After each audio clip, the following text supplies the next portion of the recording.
Malinaw na may bahid ng politika ang ordinansang ito. Kaya't isang malaking kasinungalingan ang pinalabas ngayon ng Mayor ng San Juan na welcome ang lahat ng nais tumulong sa San Juan. Sinungaling ka. Biruin mo, tutulong ka lang pag wala kang permit. Pag nag-violate ka nitong ordinansa to, sisingil ka ng 5,000, tutulong ka na lang pag bumultahin ka pa 5,000 kung di ba mo masira ulo yan. Kung hindi ho tayo gagawa ng ganitong patakaran kabayan, kung anumang oras na mga gusto tumulong, gusto na pumunta ron, paano naman po yung mga tao sa pakikipag-ugnayan sa lokal na pamahalaan, paano namin malalaman na yung gusto nilang ipamahagi ay ligtas po sa ating mga mamamayan? Ay tama bang may curfew daw sa evacuation centers? Opo, sa ating evacuation centers po kabayan, meron tayong curfew from 10 p.m. to 6 a.m. Sana po, respetuhin nila ang mga panuntunan ng lokal na pamahalaan. Meron po tayong mga lokal na batas na umiiral. Konting respeto lang po, no? Hindi naman po ito politika kabayan. Opo. Konting bawas lang po ng pride.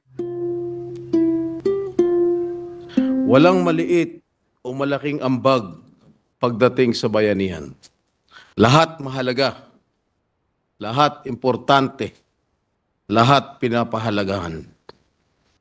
Para sa mga naghihirap natin mga kababayan, na lalo pa at patuloy na pinahirapan ng mga kalamidad, ang lahat at anumang uri ng tulong na makakarating sa kanila ay tunay na biyaya.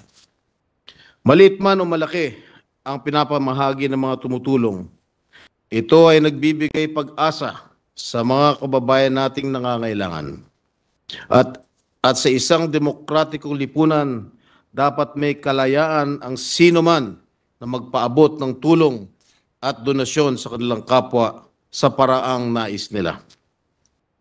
Bilang pangkalahatang patakaran, tungkulin ng Estado na magbigay ng pinakamataas na antas ng pangangalaga, tulong at serbisyo sa mga individual at pamilyang naapektuhan ng sakuna, magpatupad ng emergency rehabilitation projects para mabawasan ang epekto ng sakuna at mapabilis ang pagbabalik ng normal na mga aktibidad ng lipunan at ekonomiya. Ginoong Pangulo, kaya hindi ko po lubos maisip kung ano ang mabuting maidudulot ng pagpapatupad ng City Ordinance No. 26, Series of 2024 ng lungsod ng San Juan, na nasasakupan nitong lungsod na magtakda ng pataw ni 5,000 pisong multa sa sinumang donor na hindi magpapasintabi sa Office of the Mayor. Bakit kailangan pa dumaan sa isang mahaba at di makatawiran na proseso ang pagbibigay ng tulong? Hindi ba't mas mainam at mabilis na paraan kung direkto makakarating ang tulong sa mga nangangailangan? Hindi ba't sa halip na limitahan ang galaw ng mga gustong tumulong, mas nararapat na bigyan sila ng mas malawak na kakayahan para damayan ang mga nangangailangan? Habang pinaghihirapan natin ang pagbalangkas sa mga batas para mabawasan ang burokrasya sa gobyerno, ito't may isang lungsod na tila balakid sa mga mapagkawang gawa.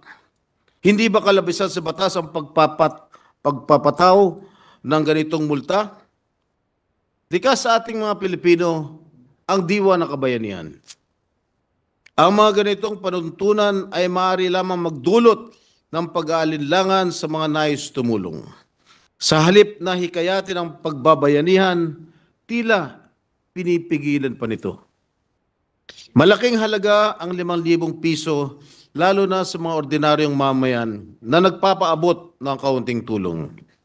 Sa halagang ito, maaari mo nang matustusan ang 4 na araw na pangangailangan ng isang pamilyang mubo ng 5 katao. Ang ganitong uri ng palakad sa gobyerno ay nagtatanggal ng karapatan sa mga mamayan na direkta makatulong sa ating mga kababayan. Nagpapakita din ito ng kawalan ng tiwala sa mga may mabuting hangarin.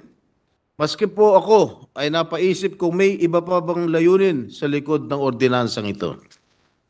Sino bang higit na nakakaalam ng pangangailangan ng mga taga San Juan? Hindi ba't ang mga nasasakupan din ito?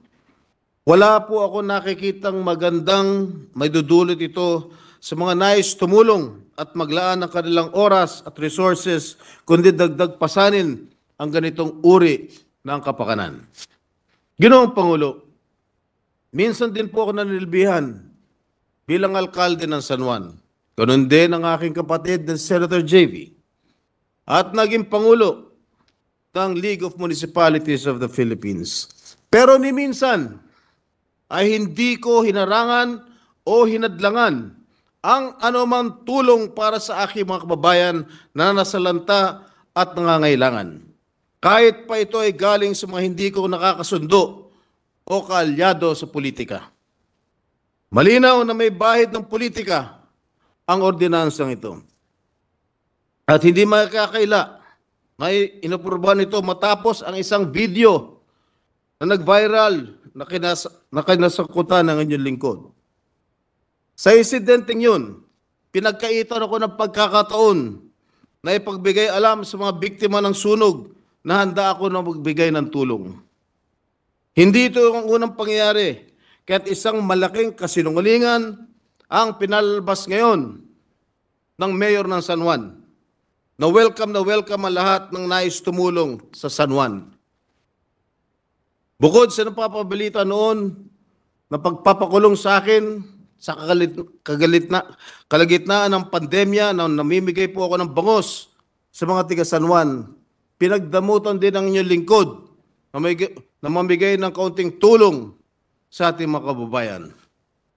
Ginoong Pangulo, sumulat po ang aking tanggapan para bigyan po ng pahintulot na gamitin ang Pinaglibanan Memorial Shrine noong February 17 para makapagbigay ng grocery items sa 3,000 katao. At nangako kami na sisiguraduhin ang kaayusan, kalinisan, pati na rin ang traffic management para hindi makaabala sa mga motorista. Ginoong Pangulo, hindi po inaksyonan ang simpleng kahilingan na ito. Kaya paano nila masasabing laging bukas ang ating pamahalaan para makapag-ugnayan sa inyo, sa lahat ng nais tumulong? Sinungaling ka. Tungkulin ng pamahalaan lungsod, napalakasin ang ugnayan sa komunidad at suportahan ang mga nagmamalasakit, hindi ang maging balakid. Sa halip ng magpatupad ng multa, dapat ay maglatag ng mga hakbang na magsisiguro na magiging mabisa at agad mapapaabot ang mga tulong mula sa pribadong individual o sektor. Dapat may laya ang bawat isa na makapagbigay ang bag sa tulong na kailangan ng mga biktima ng sakuna sa paraang nais nila. Sa usaping ito, kalabisan na pinaiiral ng panuntunan ng San Juan, lalo na kung barangay level ang apektado ng mga sakuna. Masyado naman atang mapanikil o anti-poor ang sistemang pinapatupad nila. Dagdag pa ang pagpapataw ng multa. Biruin mo, tutulong ka lang pag wala kang permit. Pag nag-violate ka nitong ordinansa to, sisingilin ka ng 5,000, tutulong ka nilang pag bumultahin ka pa 5,000 kung di ba mo masira ulo yan. Sa panahon ng sakuna, hindi dapat pamumulitika ang pairalin. May sinumpang mandato tayong mga lingkod bayan. Ang unahin, hindi ang pansariling interes, kundi ng nakakarami. Ang pagsasakripisyo para sa kapakanan ng taong bayan. Panghuli, nananawagan po ako sa mga leader dyan po sa lungsod ng San Juan na muling pag-isipan ang pagpapatupad sa kanilang ordonansa. Pairalin natin ang pagbabayanihan at pagmamalasakitan, hindi lamang ang mga nangangailangan, maging ang mga nagmabagandang loob sa kanilang nasasakupan. Maraming salamat po sa inyong pakikinig. Naway patuloy tayo maging gabay ng ating mga kababayan tungo sa mapayapa at masaganang pamayanan. Maraming salamat po. Senator Ejercito is recognized. What is the pleasure of the Honorable Ejercito? Yes, Mr. President, just like to make a manifestation because also of the experiences that we had the past 2 years. No? Nakakalungkot man, ayaw nga The namin gentleman is recognized and you may Thank you. proceed, sir. Thank you, Mr. President. Nakakalungkot man, ayaw man sana namin dalhin dito yung mga gantong issue tungkol sa lokal, masyadong parokyal, pero may mga bagay na sa tingin ko ay apektado, no? At maaaring mangyari din sa ibang lugar. Tulad na lang po nung dating dinulog ko rito, yung po nga tungkol sa terminal leave pay na aming mga employees. Right now, Mr. President, as we speak, there's about still 5 or 6 of them haven't received their terminal leave pay after 4 years. Ang nakakalungkot yung tong vindictiveness ay nakaka-apekto talaga sa paghatid ng serbisyo sa atin sa politika. Tama po ang sinabi ni Senator Jinggoy na tuwing may sakuna, tuwing may kalamidad, dapat lahat ng nais tumulong ay dapat payagan. Kaya medyo nalungkot din po ako na nabasa ko itong ordinansa na ipinasa ng San Juan Council. Siyempre ito ay utos din po na ating mayor na magpapataw ng kaukulang penalties at kinakailangan mag-coordinate. Naranasan ko rin po to, yung naranasan po na aking kapatid, na yung pong AX at tupad na pwede naman nating itulong for the past 2 years. Nakakatulong po kami sa ibang lugar, pero dito po sa San Juan, ilang taon, ay nagawa namin ng paraan, ngunit ayaw kami pahiramin ng mga kagamitan at iba pa. Pero ganun pa man ay ako rin ay nakikiusap sa atin po sa ating mga naiwang mga konsyel doon na sana po kung ano makakabuti sa bayan ay kung ano ang may nais tumulong sa bayan, dapat po tanggapin. At dapat, pagdating po ng kalamidad, dapat po colorblind tayo, wala tayong politika. Maraming salamat po, Mr. President. The manifestation of the gentleman is noted and entered into the records. Majority Leader. Mr. President, I move that we refer the privileged speech of Senator Jinggoy Estrada, the former mayor of San Juan, and the manifestation of Senator J.B. Ejercito, likewise the former mayor of San Juan, to the Committee on Local Government. So moved, Mr. President. Any objection? There being none, the motion is approved. Majority Leader.